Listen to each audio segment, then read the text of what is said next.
We want to kick off the day with two great speakers. You guys can come on up.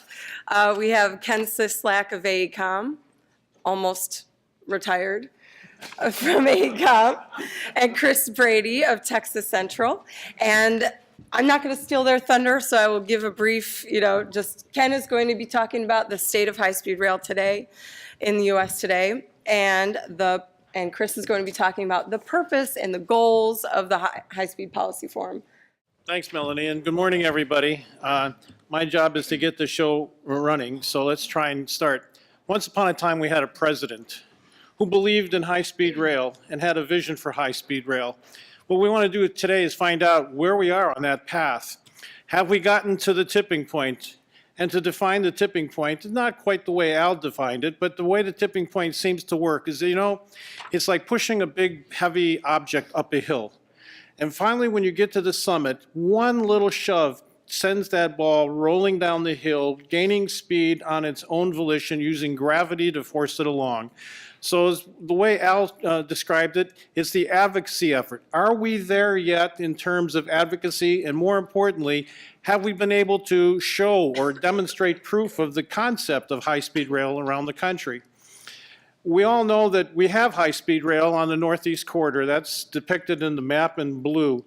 But let's take a look and see what we've done since the last time we've met. A lot has accomplished. So you can see the lines in green: Chicago to Detroit, Chicago to St. Louis, Harrisburg to Philadelphia. We certainly have new services operating at higher speeds in Florida. And then in orange, we have under construction California, and we have studies going on. So let's talk about it. The first one, I think, that we've done was the Keystone Corridor, where we made significant investments in that corridor to achieve higher performance service in terms of more daily trips, higher reliability, higher speeds. About almost $200 million were spent in that corridor, and now we have maximum authorized speeds in certain sections of it 125 miles an hour, and trip time has been reduced from a little over 2 hours to almost less than an hour and a half. Ridership originally, when that line before the investment was made, was about 662,000. Today, that line is carrying 1.5 million riders annually. So that's a 126% increase over 2004. So yes, if you build it, people will come. They will use the service if it's reliable and quick and fast and competitive with auto or air. We've been making investments as well in equipment in the Midwest and in California and in Washington and Oregon. There's been a consortium of states that purchased new high-speed diesel locomotives. These are capable of sustained speeds of 125 miles per hour, which is the maximum speed of a diesel locomotive these days.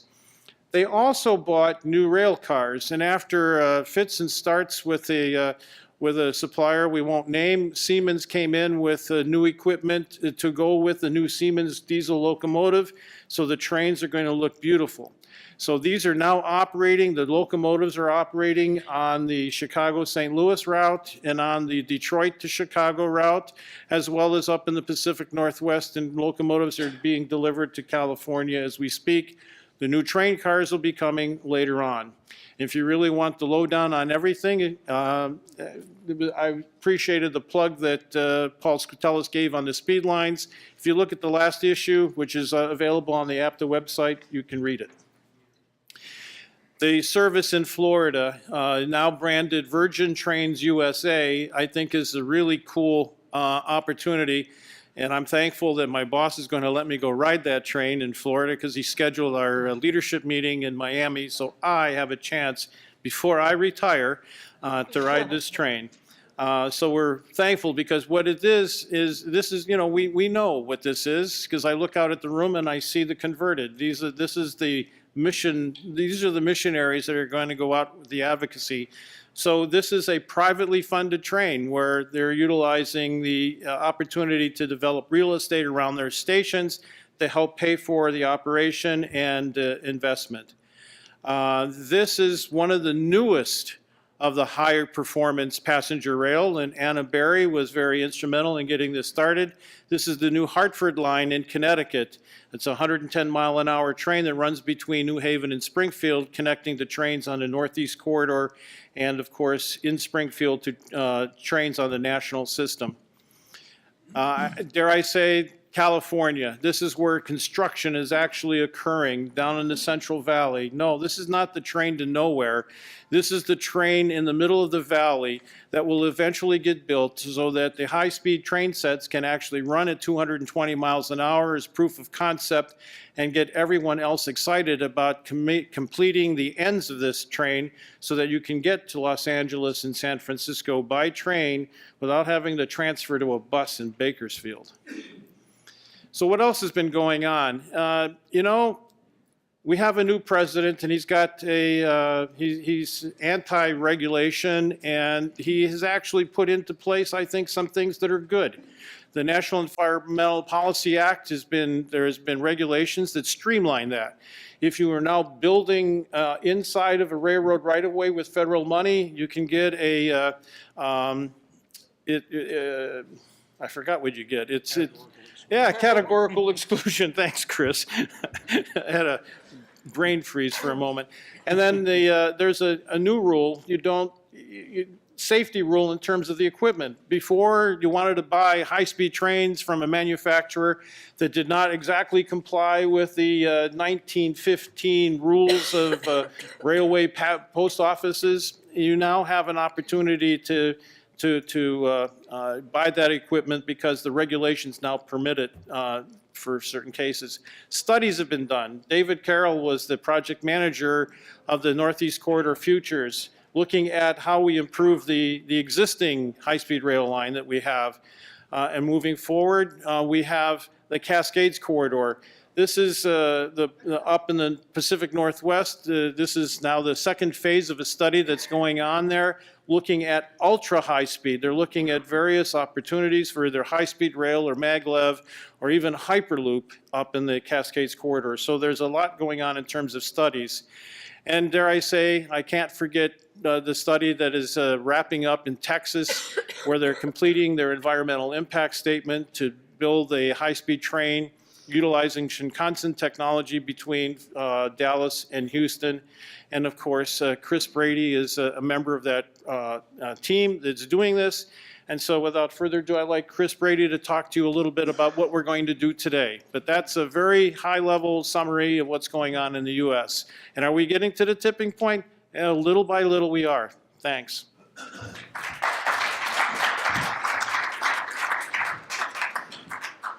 That was a nice plug and a segue to my comments, even though they really have more to do with the conference than they do with Texas. I want to recognize my colleague Holly Reed from Texas and Steve Brohall in the back of he's a sort of a new participant here. He's joined our DC office as a managing director. And I hope you will both give them some of your time and get to know them. Fantastic people. Hope everybody had a good Thanksgiving. And did not get involved in any of the traffic that I did coming back from Georgia. But I'm here this morning to talk to you about what the purpose of this conference is. The first thing that I want to do is to talk about the fact that you are sitting in the world capital of associations, coalitions, and alliances. I don't know what the per capita ratio is, Art, but there are a lot of them. And they are like-minded individuals who are absolutely convinced that if they come together and they set the right policy, and if the administration will implement it and the Congress will legislate it, that the world will be a better place. And that's the competitive environment that you face in the administration on Capitol Hill every day. So in a certain case, we're no different. We're an association of like-minded individuals who absolutely believe that high-speed and high-performance rail will enhance the human experience in the United States. But we're in a very competitive marketplace, a very competitive marketplace. The rail title was the first time in ages that we've had anything dedicated. I remember the SWIFT Act and how drastically underfunded it was for years and years. So one of the things that we want to do today when we started talking about this forum was to say, You know, the United States is a great place. We're a world leader.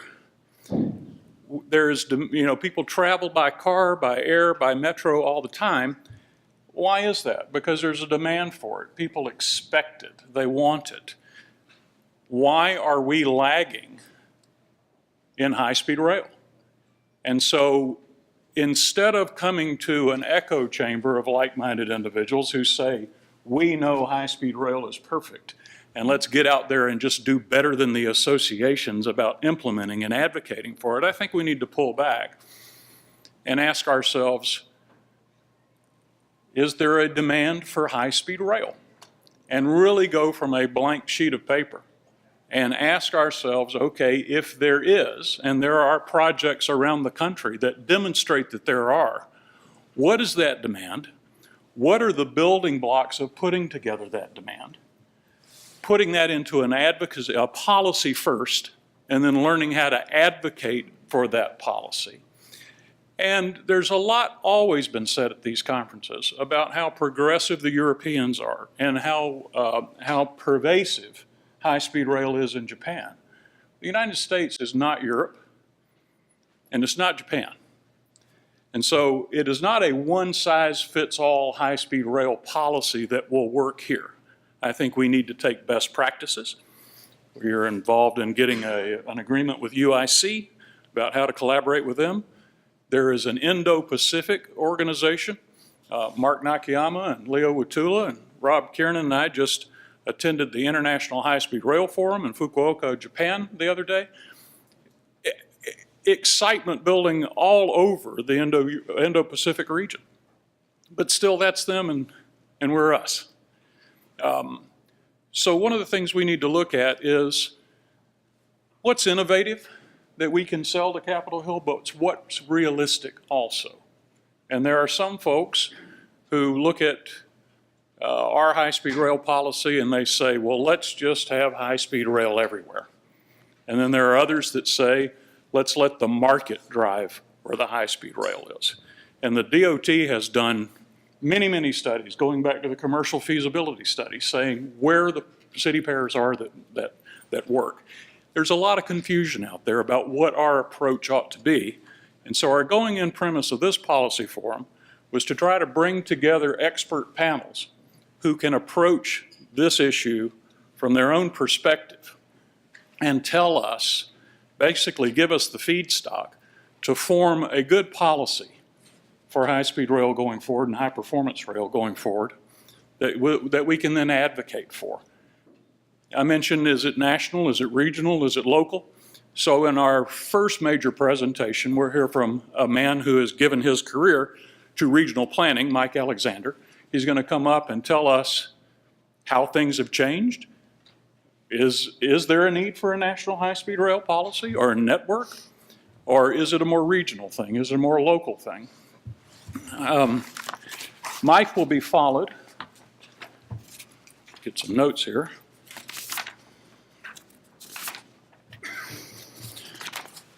By Peter Pizer. And I say this with all due affection, that Peter has been around so long that he has seen what works, and unfortunately he's been witness to a lot more of what doesn't work. And Peter has been a passionate advocate for getting elected officials involved. So Peter will then follow Mike's demographic presentation with why getting elected is so important to what we're doing. At 11 o'clock, Anna Berry is going to reprise a panel. I don't know that you chaired it in Nashville. Karen chaired it in Nashville. It was a very popular panel. It'll bring together several of the projects around here that are responding to different market demands in different ways. California, Florida, Texas. We're lucky to have our own CEO, Carlos Aguilar, participate in that panel. And then we'll have Peter Cipriano from the FRA to come in and say, here's how this administration is working with those projects, working to embrace them, working to support them, and what we can expect in other projects in the future. After lunch with California High-Speed Rail Chairman Dan Richard, whose remarks we're eager to hear, We'll follow with a discussion among private sector financing experts. This is a critical element that I think has been somewhat overlooked in the past. With the way these projects are now coming up on a sort of a grassroots basis, they're bringing in Texas, for instance, and in Florida, we're bringing private financing to the market that generally has been left to the government and to government entities. So I think it's very important to hear from financial experts what it is that attracts their attention. What's their checklist that will get them involved in a P3 or in a purely private financed project. So we're really lucky to have that panel coming on this afternoon.